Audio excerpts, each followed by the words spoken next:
اعوذ باللہ من الشیطان الرجیم بسم اللہ الرحمن الرحیم رب اشرح لی صدری ویسر لی امری واحلل عقدۃ من لسانی یفقہوا قولی آمین یا رب العالمین۔ پچھلے سبق میں بنی اسرائیل کا ذکر تھا کہ جب اللہ تعالیٰ نے ان سے جہاد کرنے کے لیے کہا تو انہوں نے کم ہمتی دکھائی اور حضرت موسیٰ سے کہا کہ آپ اور آپ کا اللہ جا کے جہاد کریں اور جب وہ علاقہ فتح ہو جائے تو ہم اس میں داخل ہو جائیں گے۔ اس پر حضرت موسیٰ کو بہت مایوسی ہوئی اور پھر انہوں نے اپنے اللہ سے دعا کی، کہا قال ربی، فرمایا اے میرے رب، انی لا املک، کہ بے شک میں نہیں مالک الا نفسی، مگر اپنی جان کا، و اخی، اور اپنے بھائی کا، کہ میں اور میرا بھائی حضرت ہارون علیہ السلام ہم دونوں تیار ہیں آپ کا حکم ماننے کے لیے، لیکن میری قوم میرا ساتھ نہیں دے رہی، تو اس لیے ففرق بیننا، پس تو تفریق کرتے ہمارے درمیان، و بین القوم الفاسقین، اور اس فاسق قوم کے درمیان۔ قال، فرمایا فإنها، پس بے شک وہ محرمات علیہم،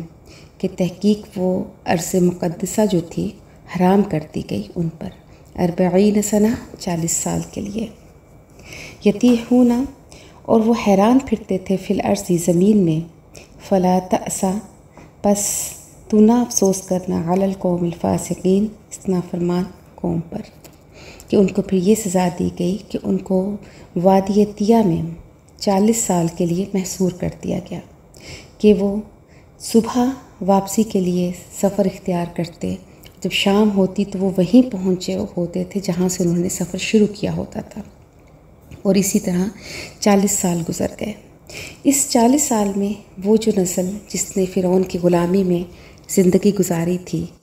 اور غلامی ان کے اندر رچ بس گئی تھی، اور اسی وجہ سے وہ انتہائی کم ہمت قوم تھی، اور اب تک اس قوم کو صرف معجزے اور آسانیاں ملی تھی، اور اسی لیے یہ اتنے ہی آرام طلب اور بگڑ گئے۔ تو اب حکمت الہی یہ تھی کہ جو نسل ہے، جو بوڑھے ہیں، یہ جب مریں گے، یہاں پر ایک نئی نسل جو پیدا ہوگی وہ آزاد آب و ہوا میں پرورش پائے گی، تو اس میں لڑنے کی جرت بھی ہوگی، تو پھر لہٰذا ان کو 40 سال کے لیے اس وادی سینا میں محصور کر دیا۔ اگلی آیت میں حابیل اور قابیل کا واقعہ ہے کہ ایک ہی بیٹی سے نکاح پر دونوں بضد تھے، اور اس بات پر یہ طے ہوا کہ جس کی قربانی قبول کر لی جائے گی اس کا نکاح اس لڑکی کے ساتھ کر دیا جائے گا۔ حابیل کی قربانی قبول ہوئی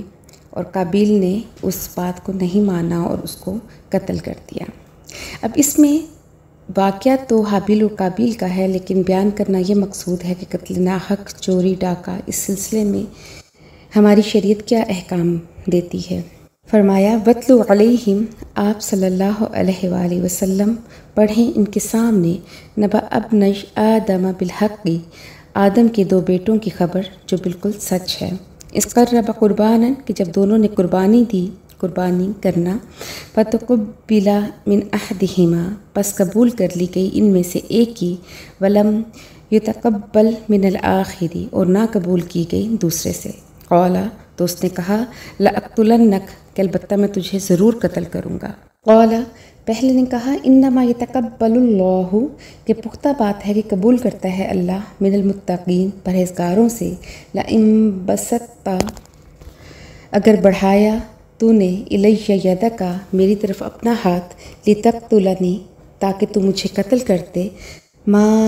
انا بباسط یدی الیک، میں نہیں بڑھاؤں گا اپنا ہاتھ تیری طرف، لأقتلنک، تاکہ میں تجھے قتل کر دوں، انی، بے شک میں، اخاف اللہ، خوف کھاتا ہوں اللہ سے، رب العالمین، جو تمام جہانوں کا پروردگار ہے۔ حابیل نے قابیل سے کہا کہ اگر تم مجھے قتل کر دے گا تو میں پھر بھی تمہاری طرف ہاتھ نہیں بڑھاؤں گا کہ میں تمہیں قتل کروں، کیونکہ میں اپنے پروردگار سے ڈرتا ہوں، اور میں یہ چاہتا ہوں کہ انی اریدو، بے شک میں چاہتا ہوں، ان تبوء باسمی و اسمک، یہ کہ تو لوٹے میرا گناہ لے کر اور اپنا گناہ لے کر، فتکون من اصحاب النار، بس ہو جائے تو دوزخ والوں میں سے، وذالک جزاء الظالمین، اور یہ بدلہ ہے ظالموں کا، کیونکہ قاتل جب کسی کو ناحق قتل کرتا ہے تو وہ مقتول کے تمام گناہ اپنے سر لے لیتا ہے۔ اور یہی بات حابیل نے قابیل سے کہی کہ میں یہ چاہتا ہوں کہ تم میرے بھی سارے گناہ اپنے سر لے لو، اور جب میں اللہ کے پاس حاضر ہوں تو میں بالکل پاک صاف ہوں، اور تمہاری جزا یہ ہو اللہ کی ہاں کہ تمہیں دوزخ میں ڈالا جائے۔ فطوعت لہ نفسہ، بس آمادہ کیا اس کو اس کے نفس نے، قتل اخیہ، اپنے بھائی کے قتل کرنے پر، فقتلہ، بس اس نے اس کو قتل کر دیا، فاصبح من الخاسرین، اور پس وہ ہو گیا نقصان اٹھانے والوں میں سے، یعنی دنیا میں بھی نقصان اٹھایا اپنے بھائی کو قتل کر کے، اور آخرت میں تو نقصان ہی نقصان ہے، کیونکہ شرک کے بعد سب سے بڑا گناہ جو ہے وہ قتل ناحق ہے، اور پھر اگر وہ انسان مومن بھی ہو اور پھر سگا بھائی بھی، تو یہ بہت بڑا گناہ تھا۔ یہ زمین پر پہلا قتل تھا، تو اب قابیل کو سمجھ نہیں آیا کہ اس قتل کو، اس لاش کو ٹھکانے کیسے لگائے، تو پھر اللہ تعالیٰ نے ان کی رہنمائی کی اس طرح سے، فبعث اللہ غرابا، پس بھیجا اللہ نے ایک کوا، یبحث فی الارض، پس وہ ریدتا تھا زمین کو، لیریہ، تاکہ وہ اس کو یعنی قابیل کو دکھا دے، کیف یواری سوءۃ اخیہ، کہ کیسے چھپائے وہ اپنے بھائی کی لاش کو۔ قال، تو قابیل نے کہا، یا ویلتا، ہائے افسوس مجھ پر، اعجزت، کہ کیا میں عاجز ہو گیا، ان اکونا، اس سے کہ میں مثل ھذا الغرابی، کہ ہو جاتا اس کوے کی طرح، کہ اس کوے جتنی بھی مجھ میں سمجھ نہیں تھی، اگر ہوتی تو میں یہ گناہ نہ کرتا۔ فاواریہ سوءۃ اخی، پس میں اپنے بھائی کی لاش کو چھپا لیتا۔ فاصبح من النادمین، پس ہو گیا وہ پچھتانے والوں میں سے۔ اللہ تعالیٰ نے یہ واقعہ ہمارے سامنے بیان فرما کر ہمیں یہ بات سمجھائی ہے کہ خالی نسبت کچھ کام نہیں آئے گی جب تک اس نسبت کے ساتھ ساتھ اپنے اندر بھی کوئی خوبی نہ ہو، کہ پیغمبر کا بیٹا ہونے کے باوجود وہ دوزخ میں گیا۔ آگے فرمایا، من اجل ذالک، اسی وجہ سے، کتبنا علی بنی اسرائیل، ہم نے لکھ دیا بنی اسرائیل پر، یعنی تورات میں لکھ دیا گیا کہ انہ من قتل نفسا، شان یہ ہے کہ جس نے قتل کیا کسی جان کو، بغیر نفس، بغیر کسی جان کے قتل کرنے کے، یعنی اگر کسی کو بلا وجہ قتل کر دیا گیا، اور فساد فی الارض، یا بغیر زمین میں فساد کرنے کے، یعنی اس نے کوئی زنا نہیں کیا، چوری یا ڈاکہ نہیں ڈالا،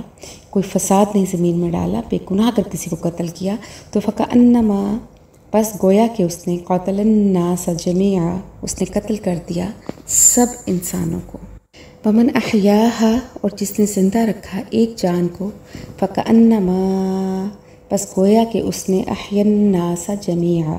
کہ اس نے زندہ رکھا سب لوگوں کو۔ وَلَقَدْ جَاءَتْهُمْ، اور البتہ تحقیق آئی ان کے پاس، رسولنا، ہمارے رسول، بالبشیناتی، واضح دلیلیں لے کر، ثم ان،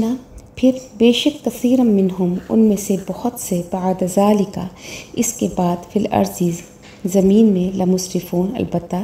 اسراف کرنے والے ہیں۔ یہ اس کائنات کا پہلا قتل تھا۔ نبی پاک صلی اللہ علیہ وآلہ وسلم فرماتے ہیں کہ جو انسان ظلم سے قتل کیا جاتا ہے، اس کے خون کا بوجھ آدم کے اس لڑکے پر بھی پڑتا ہے۔ حضرت عبداللہ سے مروی ہے کہ جہنم کا آدھا عذاب صرف اس ایک کو ہو رہا ہے،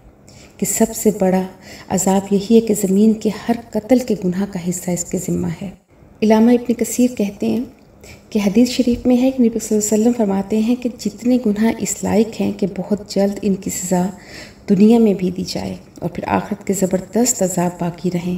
ان میں سب سے بڑھ کر گناہ سرکشی اور قطع رحمی ہے۔ تو قابیل میں یہ دونوں باتیں جمع ہو گئیں کہ اپنے بھائی کا قتل اور سرکشی کی اس نے۔ اور آج زمین پر سب سے آسان چیز ہی کسی کو مار ڈالنا ہے، اور قیامت کی نشانیوں میں سے بھی یہ ہے کہ نہ مارنے والے کو پتہ ہوگا کہ اس نے کیوں مارا، اور نہ مرنے والے کو پتہ ہوگا کہ اس کو کیوں مارا گیا۔ حسد اور بغض ایسی آگ ہے کہ جب کسی کے اندر یہ بھڑکتی ہے تو اس کو اس قابل نہیں رکھتی کہ وہ اپنی غلطیوں کا جائزہ لے سکے۔ پھر انسان بس ایک ہی بات جانتا ہے کہ کسی بھی طریقے سے، جیسے بھی ہو، وہ اپنے حریف کا خاتمہ کر دے، وہ اپنے نفس کی خواہش کو پورا کر لے۔ حدیث پاک میں آتا ہے کہ زیادتی اور قطع رحمی یہ ایسے گناہ ہیں کہ ان کی سزا اسی دنیا میں شروع ہو جاتی ہے، اور یہی حال قابیل کے ساتھ بھی ہوا۔ قابیل نے جب اپنے بھائی کو ناحق ظلم کے ساتھ قتل کیا تو مجاہد اور جبیر تابعی سے منقول ہے اور ابن کثیر میں کہ اس کی پنڈلی اس کی ران سے چپک گئی، وہ بے یار و مددگار زمین پہ پڑا رہتا اور اسی حال میں ذلت اور تکلیف کے ساتھ وہ مر گیا۔ جب کوئی شخص کسی شخص کو قتل کرتا ہے تو وہ صرف ایک انسان کا قاتل نہیں ہوتا، بلکہ وہ تمام انسانوں کا قاتل ہوتا ہے، کیونکہ وہ حرمت کے اس قانون کو توڑتا ہے کہ جس میں تمام انسانوں کی زندگیاں بندھی ہوتی ہیں۔ اور اسی طرح جب کوئی شخص کسی کے ظلم سے کسی کو نجات دلاتا ہے تو وہ ایک شخص کو نہیں بلکہ پوری انسانیت کو نجات دلاتا ہے، کہ اس نے اس اصول کی حفاظت کی کہ تمام انسانوں کی جان محترم ہے۔ اب اسی طرح قابیل کو کوے کے ذریعے یہ تعلیم دی گئی کہ وہ لاش کو زمین کے نیچے دفن کرے۔ یہ اس بات کی طرف اشارہ ہے کہ انسان فطرت کے راستے کو جاننے کے معاملے میں جانور سے بھی زیادہ کم عقل ہے۔ اس کے باوجود اگر وہ اپنے جذبات کے پیچھے چلتا ہے تو پھر اس سے زیادہ ظالم کوئی نہیں۔ اور اس طرف بھی ایک لطیف سا اشارہ دیا گیا ہے کہ جرم سے پہلے اگر انسان جرم کے ارادے کو اپنے سینے میں دفن کر لے تو اس کو پھر شرمندگی نہ اٹھانی پڑے، اس احساس کو اپنے دل کے اندر دبا لے، اس کو باہر آ کر واقعہ نہ بننے دے اور اس گناہ کے احساس کو اپنے اندر دفن کر لے۔ اگر باہر نکال دیا تو پھر ایک زندہ انسان کی لاش کو دفن کرنے کا مسئلہ اس کے لیے پیدا ہو جائے گا،